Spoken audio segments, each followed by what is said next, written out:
Okay, geometry students, we are going to start our review today, and this will be review day number 1. And so your heading, well, actually, yeah, we'll give you a heading, why not? Your heading for today is going to be, I'm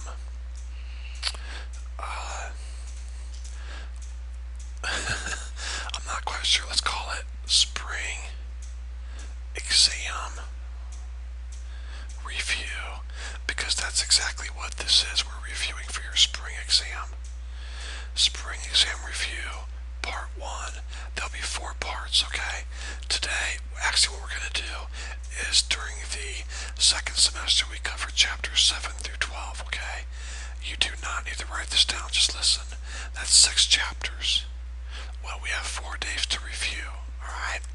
Tuesday through Friday, and of course next Monday we have class. I think I'm going to go over your test that day or something like that, the test that we recently took.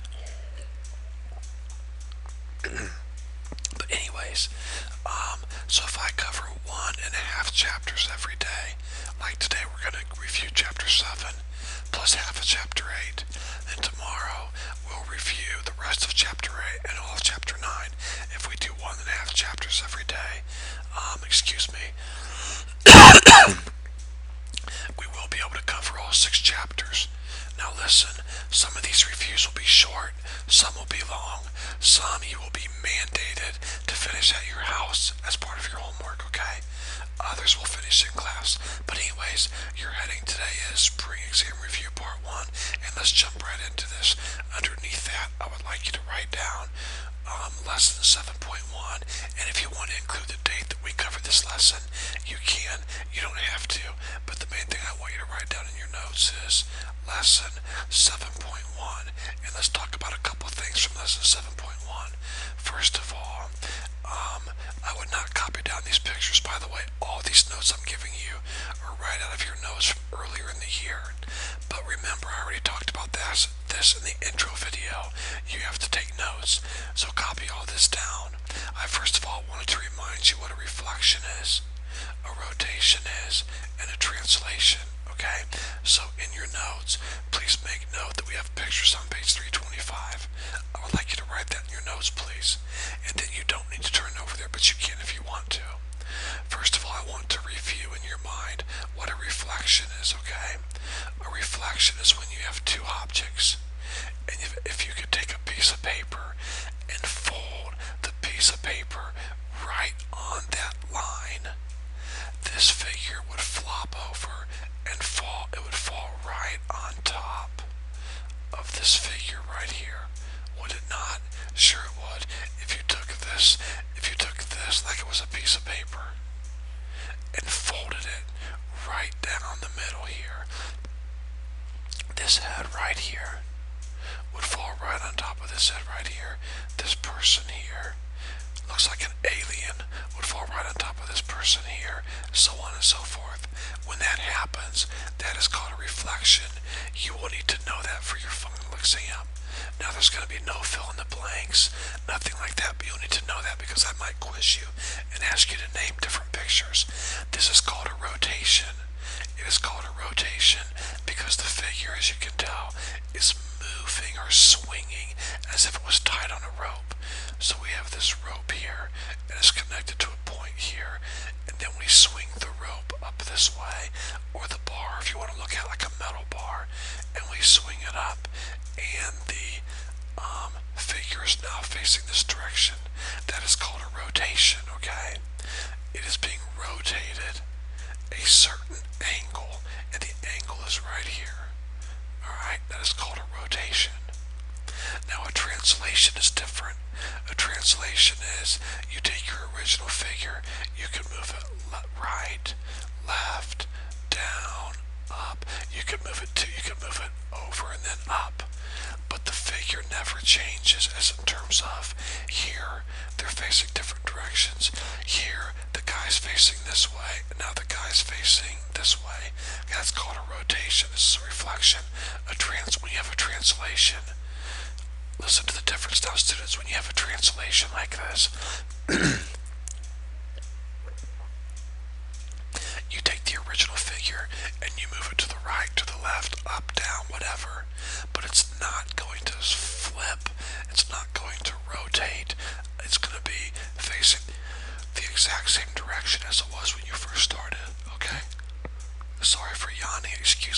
late at night. Alright, so there we go. Okay, so on your test, you need to know the difference between reflections, rotations, and translations. Now, in your notes, I would like you to write down lesson 7.3. Okay? Lesson 7.3. And the date if you want to. Now, one thing you guys struggled with was taking a figure and rotating it about another point. So we're going to try one problem, and then another problem, and then we'll move on. So please copy this in your notes the best that you can. Copy triangle A, B, C, and then down here, diagonal to the right, put a point, and we'll call that point O. And here's what we're going to do. We're going to rotate the triangle 60 degrees counterclockwise. Okay, 60 degrees counterclockwise about point O. I'll wait just a second while you copy this down and copy down the actual figure. You may work ahead, but make sure you get it correct, guys.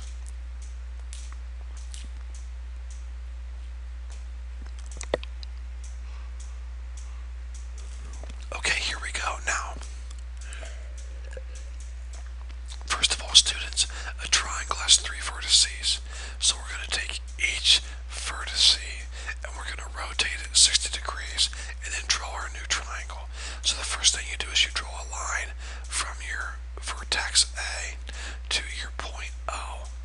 Now, we're going to rotate. Remember, anytime you have an angle, guys, listen to me.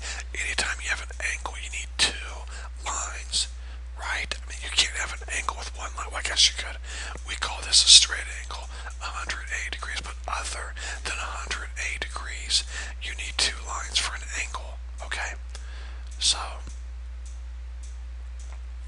I draw a line from A to O. Now, we're going to rotate 60 degrees counterclockwise. Now, you know, if I go this way, that's clockwise. That's the exact same direction that a clock goes. So I don't want to go that direction. I want to go this direction.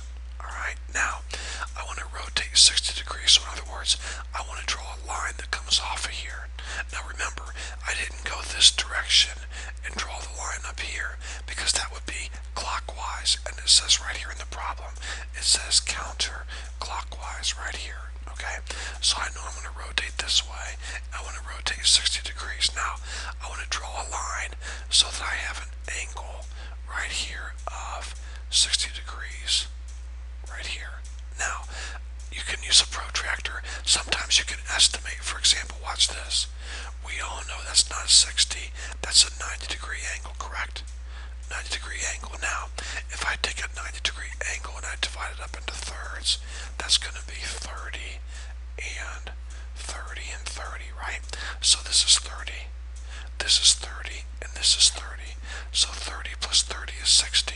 So that's one way to do it. You can kind of estimate like that and say, okay, from here to here is 30 degrees. From here to here is 30 degrees. 30 plus 30 is 60. So the angle I'm going to use is going to be this line right here.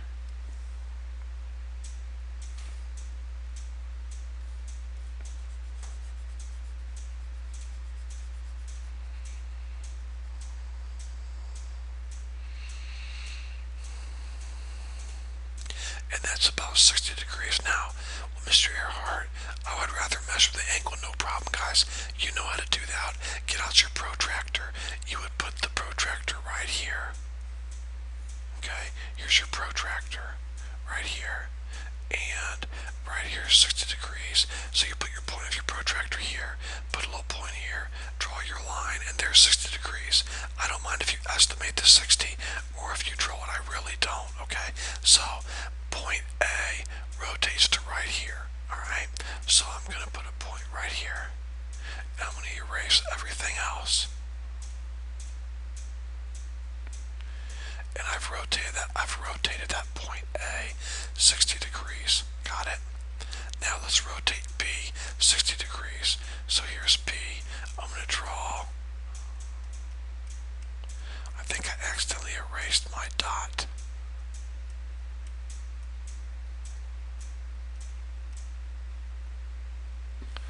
Alright, so we'll put that back in a second. So my point was about right here, I believe. Alright, and this is A. So now I'm going to draw from vertex B to O a line, and I'm going to rotate 60 degrees. So again, I'm going to kind of estimate. I know this is 90 right here, so 60 is probably going to be 2/3 of that, about right there. Alright. Now, guys, we all make mistakes, and I apologize. One thing I forgot to mention, and I'm sorry, guys, I teach this stuff pretty well, but sometimes I get forgetful. One thing I forgot to do, and I'm really sorry about that, is when we went to rotate point A, we have to make sure this distance here is the same as this distance here, and that's my fault. I apologize. And you can estimate that also. I have no problem with that whatsoever. So you can take a piece of paper, kind of measure how long it is, or take a pencil, lay a pencil down and measure how long it is from here to here. It looks like to me it'd be about the same as about that right there. That's where I'm going to put my point. I'm just estimating, and that is definitely sufficient. Okay, no problem with that at all. And there we go. And there we go. Alright, and I apologize. So please fix that in your notes. It's totally my fault. Now, we're going to draw a point from vertex B, or a line from vertex B to point O. Now we're going to rotate 60 degrees. We know this would be about 90 right there. So 60 would be about 2/3 of that. So we're going to make 60 about right there. We're going to draw this line on out. And it looks like this length here would probably be about the same as maybe right here. Okay?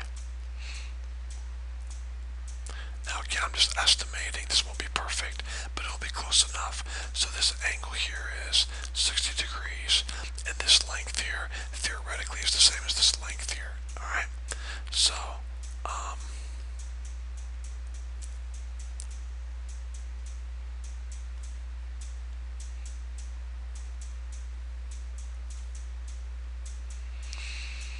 and then lastly we'll draw a line from C to O.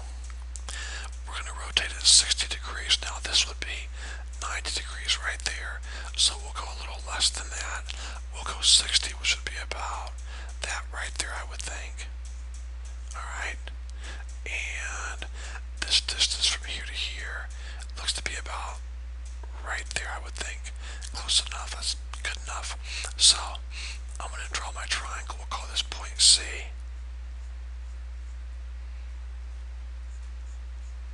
So there we go. Really, for the estimating that we did, it turned out really pretty good. Alright, so what I did, now remember we talked about a rotation.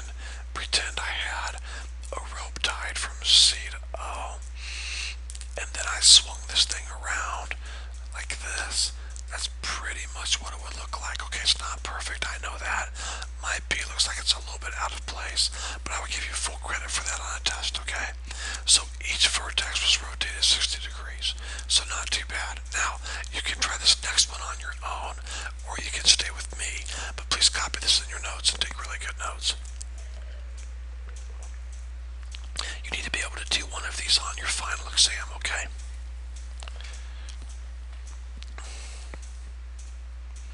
Draw a right angle, and we're going to rotate the triangle box clockwise 100 degrees around point Y. Okay? Point Y. And I really don't want this point to be erased right here, so I'm going to see if I can fix it. Give me a second to do that while you're copying the problem down.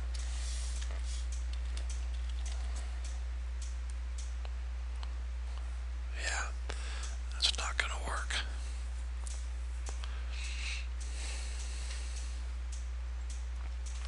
Alright, go ahead and copy this problem down, please. And here we go. I'm going to draw a line from O to Y the best that I can. And this is to rotate clockwise. So I'm not going to go this way. This is counterclockwise, okay? I'm going to go clockwise like this. Now, if I draw the line here, that pretty much looks like 90 degrees to me.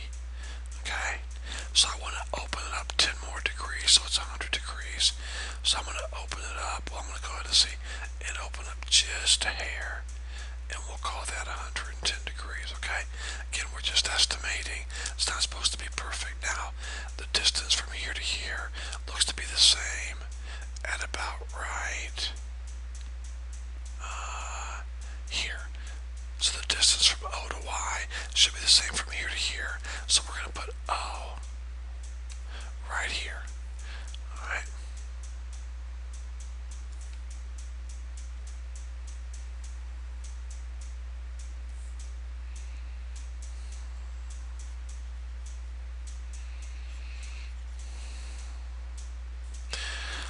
Let's draw a line now from B to Y. From B to Y. Of course, you have straight edges you can use. I don't. So we'll do this here. And actually, I do have a straight edge I could use. I'll do that in a second. 90 degrees would be about right there, I think. So we're going to rotate that just a little more. And we're going to say it'll be like this right here. About 100 degrees, okay? I always draw it really long on purpose. And now estimate. So from here to here's Y. So Y would be, excuse me, from here to here's BY. So the distance from B to Y should be the same over here from Y to B. And it looks like it would be about right there. Looks pretty good, okay? So we're going to call that point B, alright? Point B.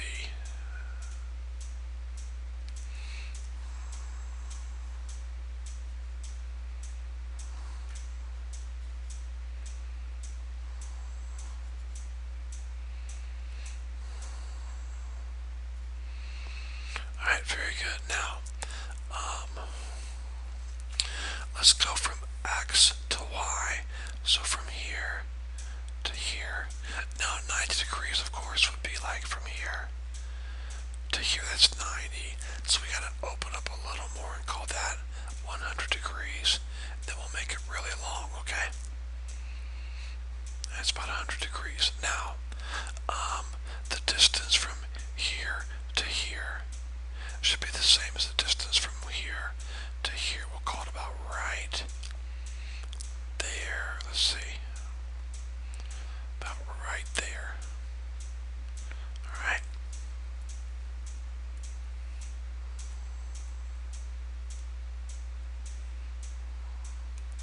And we're going to call that point X.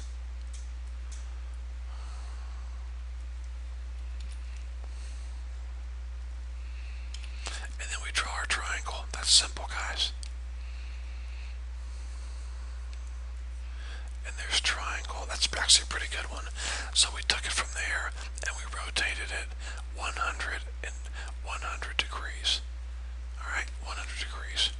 And it's rotated about the point Y. Guys, go back and watch these again if you need to. Practice these. You need to be able to do those for the test, okay? Moving on to lesson 7.4. Please make note in your notes. We're moving on to lesson 7.4. First, I want you to make a note that a translation can be described by using a vector. I want to demonstrate that, so I would like you to write this sentence in your notes. Write down a translation can be described by a vector. And then I'm going to have you write this example down, okay? So, write this triangle here, then write the other triangle right up here. And we're going to use a vector to describe this translation, okay? You can use a vector to describe a translation.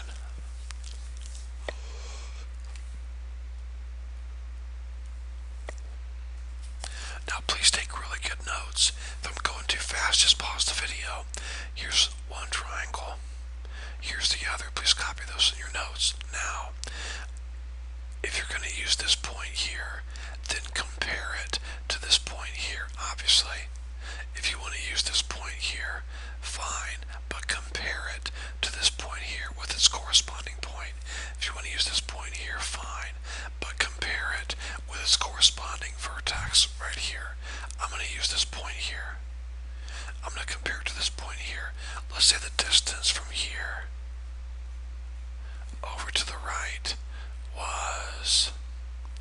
6 units.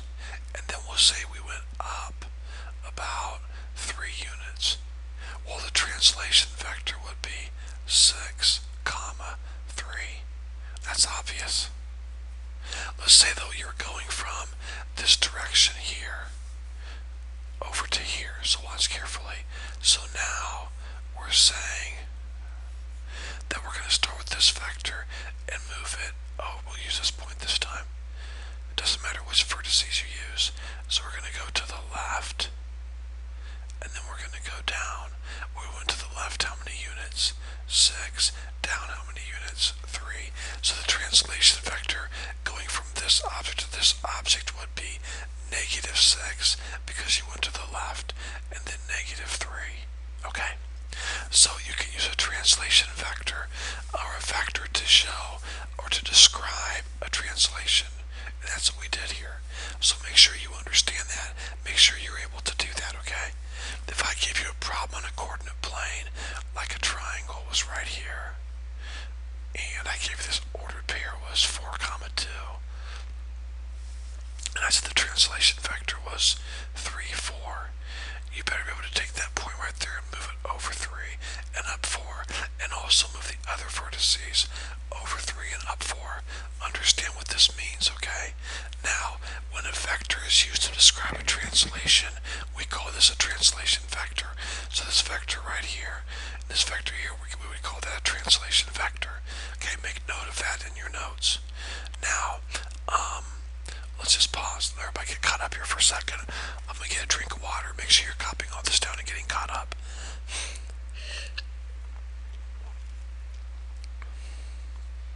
Okay, moving on to lesson 7.5. If you want to write the date down, it was January 14th.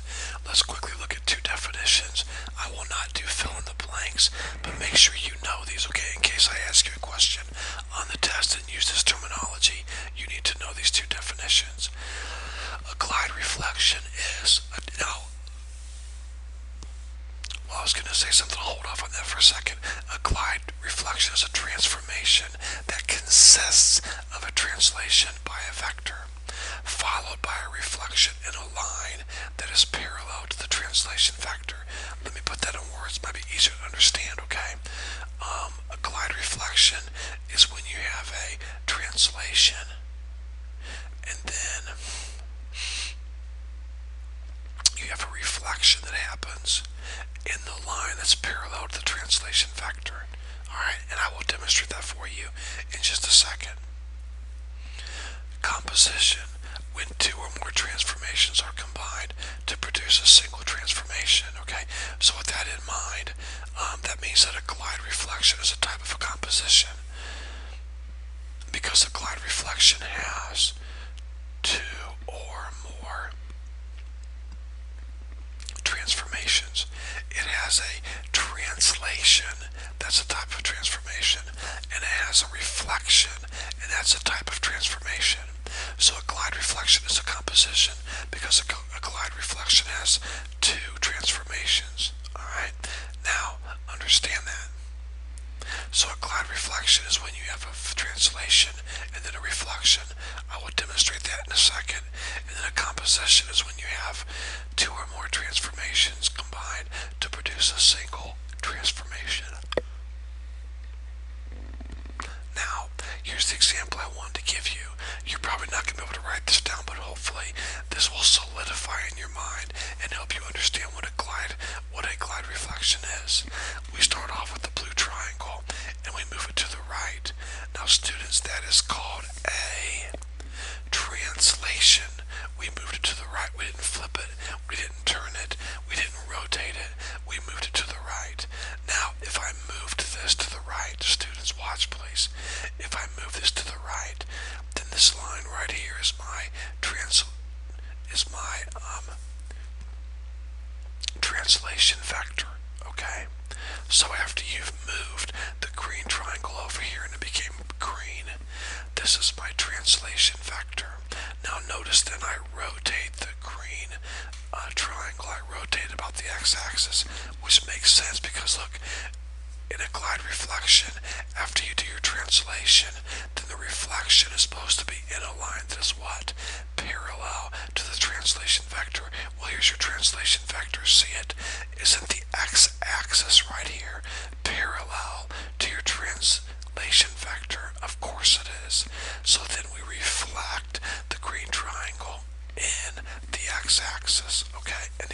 axis is parallel to the translation vector. Let's go over it again. So a glide reflection is when you have a translation, a slide to the right, left, up, or down, and then a reflection in a line, as long as that line is parallel to your translation vector. Okay, so that is what a glide reflection is. Now moving on to chapter 8. So please make note in your notes that we're moving on to lesson 8.1. If you want to write the date down, you can. You don't have to. Now, this is about ratios. So lesson 8.1 was about ratios, which you guys should find pretty easy. So let's take a second and review. Make sure on the final exam you're able to write ratios. And again, boy, that's pretty easy, okay? So here we go. If I told you that the number of cars on a train with one passenger would be, not a train, cars on a highway, I'm not sure why I said train, cars on a highway going down the road that had one passenger, there were 320 of those. And then there were cars going down the highway with more than one passenger, there were 180 of those. Now let's do the following thing here, okay? Let's find the ratio of one passenger to more than one car, okay? So let's find the ratio of one passenger cars to more than one passenger cars. So one passenger cars is 320 over passengers, cars with more than one passenger, it's 180. So that's the ratio of cars with one passenger to cars with more than one passenger. Now, always reduce your ratios, or I will take points off, so cross off your zeros. 2 goes into both of these, 16 over 9 times, and that's it, okay? You cannot reduce that anymore. So there's the ratio of one passenger cars to more than one passenger cars. Now, let's take a look at number 2. We want the ratio of one passenger cars to the total cars. So one passenger cars would be 320, and the total cars would be 320 plus 180, 500. So there we go. That's the ratio of one passenger cars to total cars.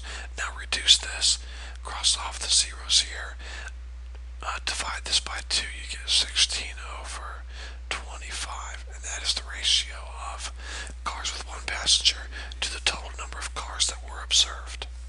Alright, moving on now to one more, and then we'll go on to something else here in lesson 8.1.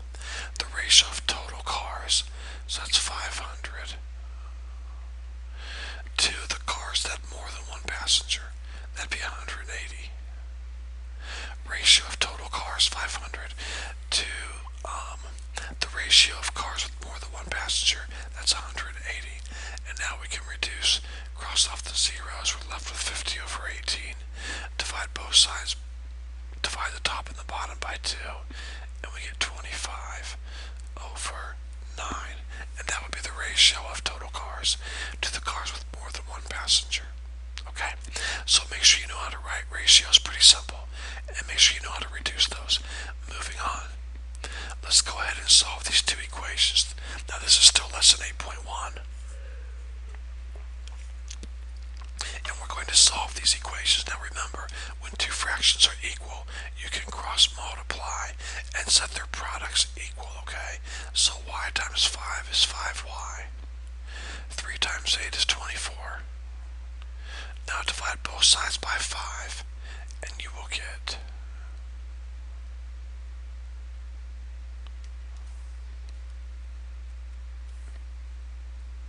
4 and 4/5, okay? Or 4.8. Now let's come over here, same thing. We have two fractions that are equal. We're solving for b, so cross multiply. And here we go, 2 times b is 2b. Now be careful, 4 times b plus 3 means you take 4 times b and 4 times 3. So 4 times b is 4b, 4 times 3 is 12. Now we'll simply solve the equation. Bring your 4b over to the left side and make it a negative 4b. A positive 2 and a negative 4b, a negative 2b equals, bring down your 12. Now divide both sides by negative 2, and you will get negative 6 4b. b equals negative 6. Alright?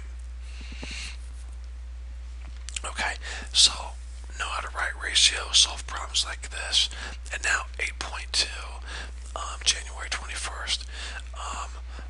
I need to show you guys a property before we get started working on some problems. And although you don't need to know the name, I'm going to tell you the name is called the Interchange Property. But you don't need to know that. Here's what I want to point out to you, okay? If you have a fraction like, now please copy this down, A over B equals C over D, like this. That's called a proportion. When two ratios are set equal, we call that a proportion. Well, you can swap these two numbers here. So A over C equals B over D, and you'll still have the exact same. You'll still have a true statement. And here's why. If two fractions are equal, remember, you can cross multiply. AD equals BC. Well, here if I cross multiply, I still get AD equals BC, the same thing.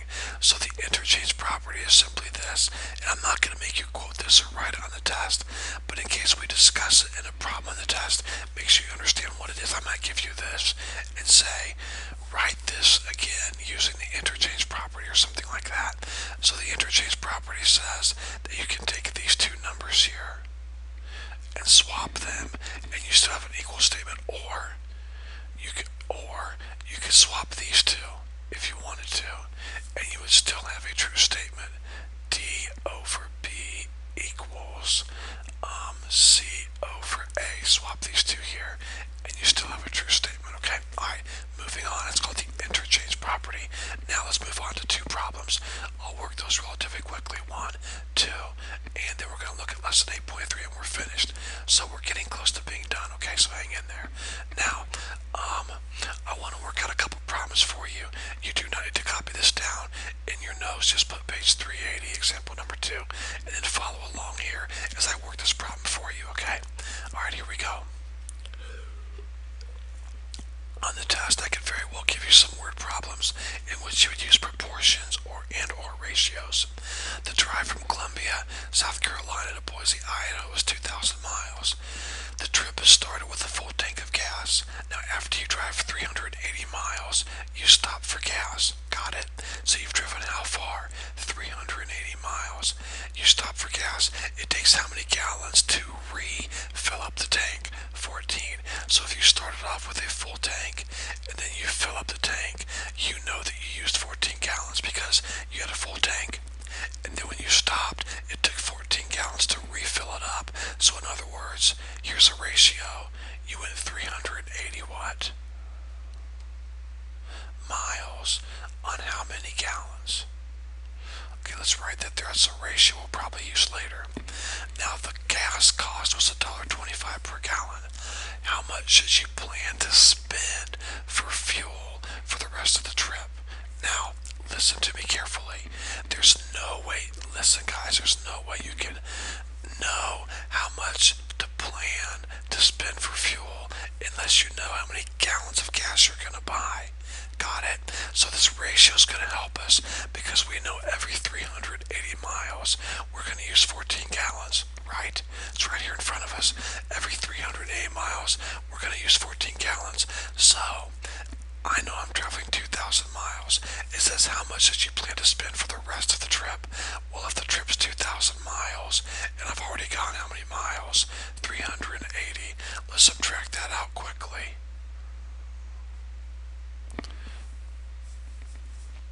And we'll get 1,620. Okay? So understand that. So if 380 miles used 14 gallons, then 100 or 1,620 miles would use how many gallons? X. I don't know. Okay? So 380 miles used 14 gallons. So 1,620 miles would be X gallons. Okay, let's cross multiply. 380 times X is 380X. Let me grab my handy dandy calculator. 14 times 1620 gives me 22,680. Now Now divide both sides by 380, and you're going to get 59.68. I'm going to go ahead and make it 60. That's how many gallons you're going to need. Got it? So, for 380 miles, we need 14 gallons. For 1,620 miles, that's our remaining miles, we're going to need how many gallons? 60. So how many gallons of gas do you need for the rest of your trip? 60. How much does each gallon cost? $1.25. So how do you find your final cost? Take your 60 gallons times $1.25. So $1.25 times 60. 30. I did it quickly, but I'm getting $75. Let me grab my calculator and check that to make sure I've not made a mistake. $1.25 times 60, $75. So you know you're going to spend $75 for the rest of your trip, okay? Let's try another problem like this. I guess I'm going to have to give you a second to copy this down. I'm sorry. I don't think this is in the book, but I'm going to check real quick. Yes, students, this is in your book. I'm not sure why I didn't write that down. Page 381, example number 3. So do not copy the problem down. Just write this in your notes right here. And then take notes on the problem. Okay, here we go. The gear ratio of two gears is the ratio of the number of teeth of the larger gear to the number of teeth of the smaller gear. Now, concerning two gears, listen carefully. The ratio of gear A to gear B is equal to the ratio of gear B to gear C. So stop right there. The ratio of gear A to gear B, so there's the ratio. The ratio of A to B is equal to, so put an equal sign, is equal to the ratio of B to C. Okay, so the ratio of A to B is equal to, so I put an equal sign right here, the ratio of B to C, ratio of B to C. Now, let's fill in the variables with numbers. Gear A has 18 teeth, so where A is, I'm going to put 18. Gear C has 8 teeth, so where C is, I'm going to put an 8. How many teeth does gear B have? Well, let's solve it and find out. Let's cross multiply. B times B is B squared. 18 times 8 is 144. Now take the square root of both sides. The square root of B squared is B. And the square root of 144 is 12. We're not going to put plus minus because you can't have negative teeth in a gear. But the square root of 144 is 12. So there you go. How many teeth does gear B have? 12. So a good little ratio problem there for you guys to practice on, okay? Alright, let's continue on to our last lesson. And this is our last slide. Now I put all of this up here at once for a reason because I wanted these parallelograms up here, but for right now just copy down lesson 8.3 and the date if you want to, okay? So make a note in your notes we've moved on to lesson 8.3. Okay, students, first of all, I want you to remember what similar polygons are. You need to know that. I'm not going to quiz you or test you on the final exam about the definition, but you need to know similar polygons is very simple. You have congruent angles and proportional sides. Isn't that easy? Congruent angles and corresponding proportional sides. When that happens, the two polygons are called similar, not congruent. Congruent would mean their angles are congruent and their sides are congruent. I'm telling you, for similar polygons, the angles have to be congruent and the sides have to be proportional. Okay? Now, let's move on and talk about what a scale factor is. Know how to do this. I very well might ask you on the test, tell me the scale factor from one figure to another. So take some notes on this, please. Okay, let's pretend these two parallelograms are similar. There's the symbol for similar, okay? If I said, what is the scale factor of EFGH to ABCD? Now the wording here is important, so take some notes on this and make note of this. If if I said find the scale factor of EFGH to ABCD, that means I start with this figure first. Pick any side you want. I'll pick this side here because I know the length. And you compare it to this corresponding side over here. So the scale factor would be 3, 2, 6, or if we reduce that, 1 to 2. Okay, so it depends what figure I put first. For example, see if this makes sense. What if I would have said find the scale factor of ABCD to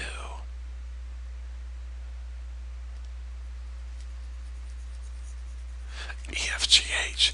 Well, then you start at ABCD over here, and you go to EFGH over here, and so the scale factor would be 6 to 3, or 2 to 1. Okay, so be able to find scale factors on the test. That's important. Theorem 8.1 states if two polygons are similar, then the ratio of their perimeters is equal to the ratio of their corresponding sides. So in other words, if two polygons are similar, and you know the ratio of two sides is going to be the same as the ratio of the perimeter. Now I'm going to show that to you here in a second, okay? You do not need to know this theorem. I'm giving you no fill in the blanks on the test on the final exam coming up. However, you do need to understand this principle, and that is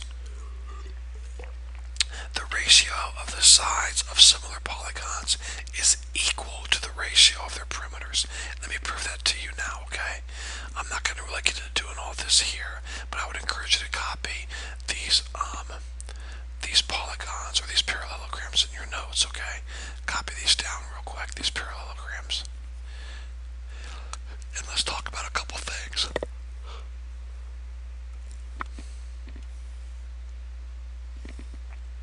Now please watch this carefully. First of all, if we have parallelograms, and we do, then we know opposite sides are congruent. So if this is 6, this is 6. If this is 4, this is 4. Now if this is 3, then this is 3 here. But I have to find this side here. Now think about it, guys. Come on. What side over here corresponds with this side right here? Will it be this side right here? So watch what I can do. I can say as 6 changes to 3. As 6 changes to 3. 4 is going to change to, and we'll call this x.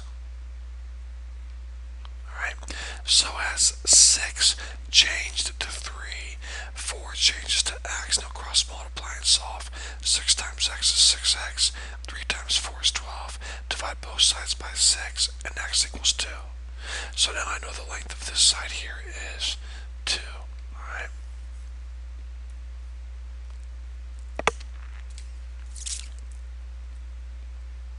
And if this side here is 2, then the side across from that is congruent. This is a 2. Now, what was the ratio? What was the ratio of the sides? Well, we would say 6 to 3 or 3 to 6. I'm going to say 6 to 3. So the ratio of the sides was 6 to 3, which reduces to 2 to 1. Or you can say 4 to 2, which reduces to 2 to 1. So the ratio of the sides of these two similar polygons is 2 to 1. Now let's find the ratio of the perimeter. Let's find the ratio of the perimeter. Add up all of these sides over here and you get 20. That's the perimeter.